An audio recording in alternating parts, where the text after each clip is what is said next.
جدعان علي سروكن يوناريتيا جبنان اجتماعي كردي لسوريا لحريمة كردستاني لاستوديو كردستان 24 مهماني من بخير هاتي كي جدعان بخير ده بيقول لك سباس كيك جمال كي جدعان تزاني تي قلتنكو سوريا يك جوان ولاتانا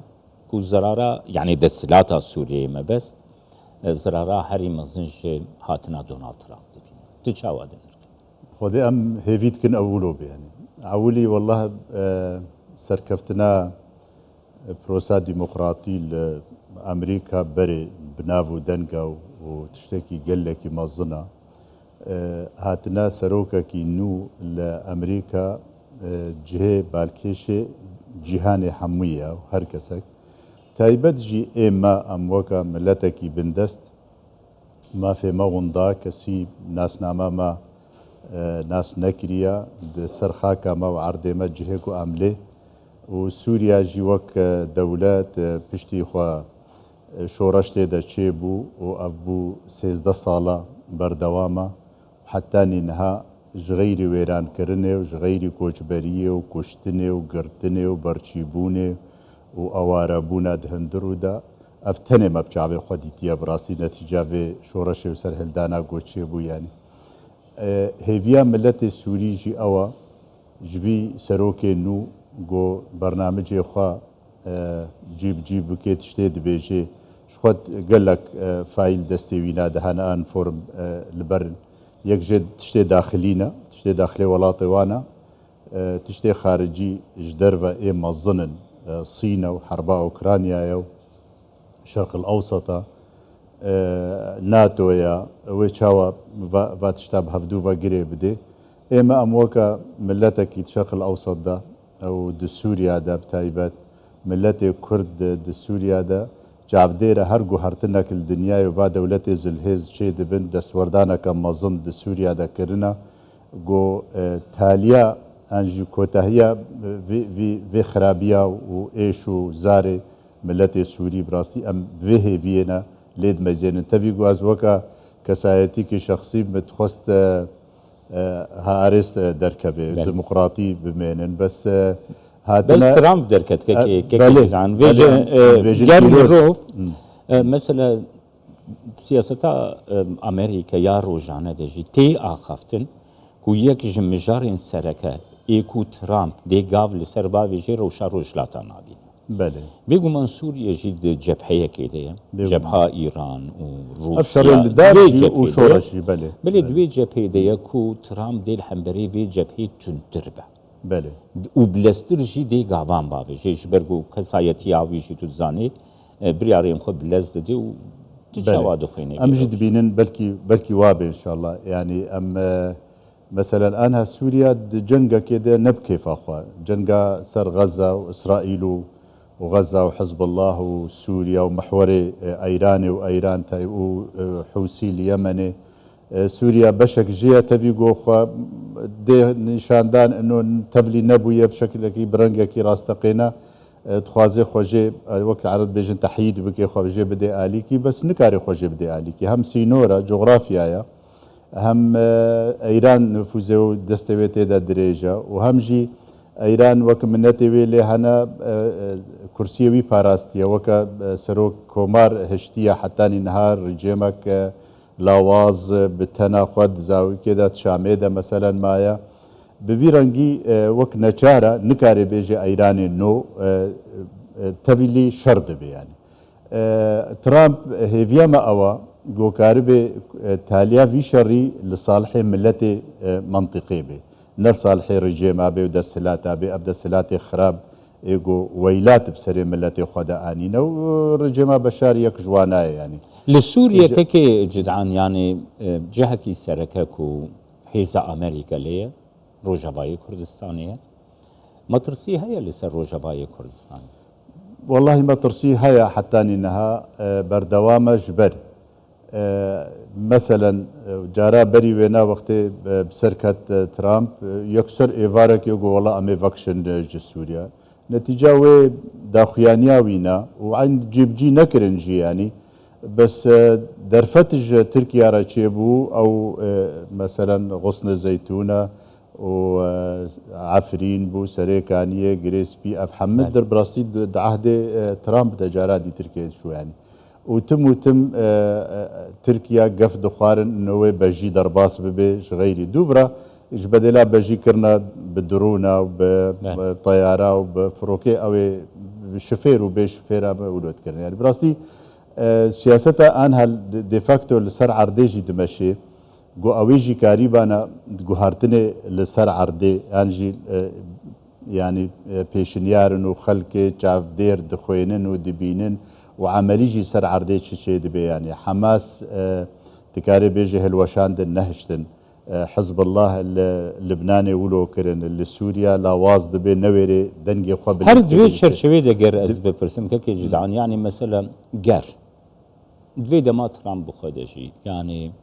وكشينك ج خاكا روجافاي كردستاني افنل دجي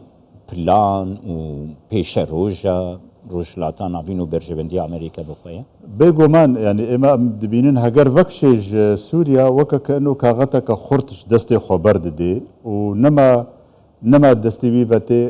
تشتا فرض بكي لسر چاره سري وبرياري ناف دولتي چاوا جيب بكن سور در حقا سوريا دا تشتي هات نصلاندن اونا وبتركيا رجي يعني او بخا تشتكي يعني وقت بيجي نقلكي زلالة تركيا حلف الناتو واندامت دا وبيرا وقال لك مهمة وقاعدة واي أنجرلك وغير وينات ده هنا عسكري قال لك أريكاري نافوانا ده هي روسيا الآلي ويالية ودولة الشرق الفيالي وإيران لك وينا براستي فكشاندنا وانا وكا كأنه مثلا مكافأك أنجي كاغتك باشا خدست تركيا دا تركيا شرشوي دا قرشتا بله از بيجم تركيا ويقل لك بخوازي وك نفوذ خو بكار بيني شاوا بهيلي هاجر نفك شيجي حدا كيج ديفاكتوا بياديرا ومنظومة باكاكيل ويدري داني انجي نهيلي ان بوغهاري ان او بكي يعني براستي برجوانديا ملتي كرد جو ليفاجرك باللز خورشيكي بري شاي هر من تخص زبي بپرسم ككي يعني ككي جدعان هر روشكي قالكي حست يار بله يعني افا روشلاتا نافين دناو اگرديه هر وها سروكي امريكي نو هاتي اهل بجارتن كسايتي كيكو يعني كس نظام برياري بلس و بيونديه كي قالك برفراشي لقال اسرائيلي او يكش قدس نشان كريه قلتكو امي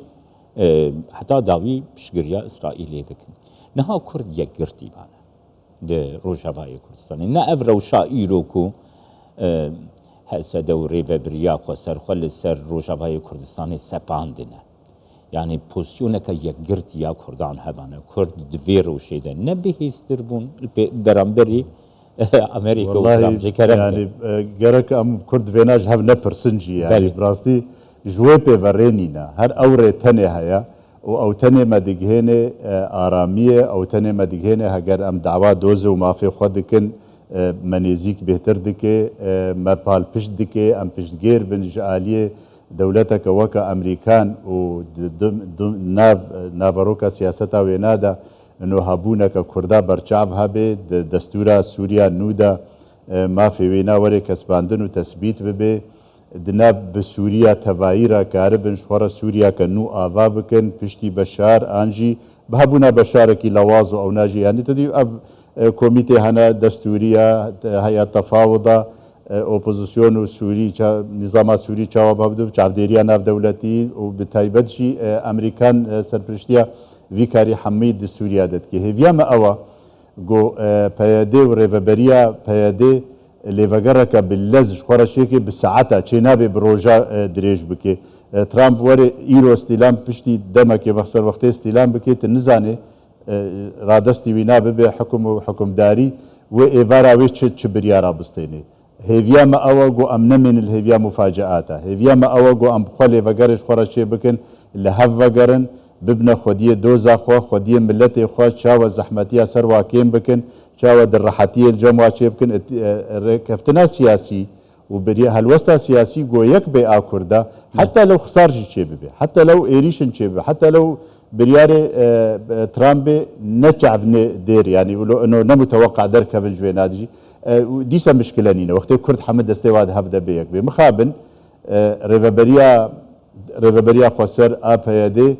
تبيغو ام بانجي دشين بس تهي فيامت دنينا تجاره دنگي عقل گهدار نکرنا دنگي دوزا كردي گهدار نکرنا دنگي مافي كرد گهدار نکرنا دنگي ايش وزار وزحمتي وبرشيبون وديموغرافي وزاروك وقرتن وسياسات وخنقاندنا حمد تشتي براسي جويتني شعبي وليد ورده خرطه وكي دي تركي گهناده دنگي عقل كي جدعان يعني تزاني جوي مشاري از درباسي مشاركه دن ببنكو يعني قالوا مطرسيا اوبراسيونك بجاهي لسر روجباي كردستان مجالي تركيا هون دبينه والله شو ام هيفينا كن گوچه ببي في دمي على اساس بروسكا اشتيانا درباسي هولي بويا هيفيا ما اوغو امريكا بسروك تا خويان نو باداره خويان نو پشت پال پشت بي پشت گير بيج في بروسا سياسي اغو دسلاتا تركيا اردوغان ببورا كاكي جدعان تزاني مثلا سركوماري تركيا بخود بيجي دبي اف هردو كسيكو يريشي تو ساشي لأنقرة كيرن دو كسن جي روجباي كردستان كرم داخويانيا برز مظلوم عبدي برفاجي انه ام بعدن اشي مجانينا ونش سوريا شونا ليه خو پیشاندانا لحسشا شي بويو بهجمارا كم مظن وينه هردوا كرنا تابلو والبيشيا خو پیشاندان دينن ابنا برفاجي كاك مظلوم عبدي براستي اثبات دكي وكاغت اتخي دسته تركيا از بيجم نبريارا سياسي ونكرياري روجانا ونا عقل مندي وهشمنديا جو بيدي بريفا دبي هريمي اوانا بليكريا باكوري سوريا مزاتشا بس بحث هريمي كردي انه كاكي جدعان يعني اف جوتنينكو كاكي مظلوم دبيجيش يعني قافاغو مروف بحثا يعني بروسيك اشتيتكي ها قلت لي سر عردين ميزي يعني هركز بيجي اف بروسيدس بيبكي باشا ليه بينغافين قوتين افيتين هافا تدبينين برافاجوينا يعني شهردو عليه مثلا تركيا جي برافاجويتنا افيتن قيوم تشيد بيل سر بلدياتا و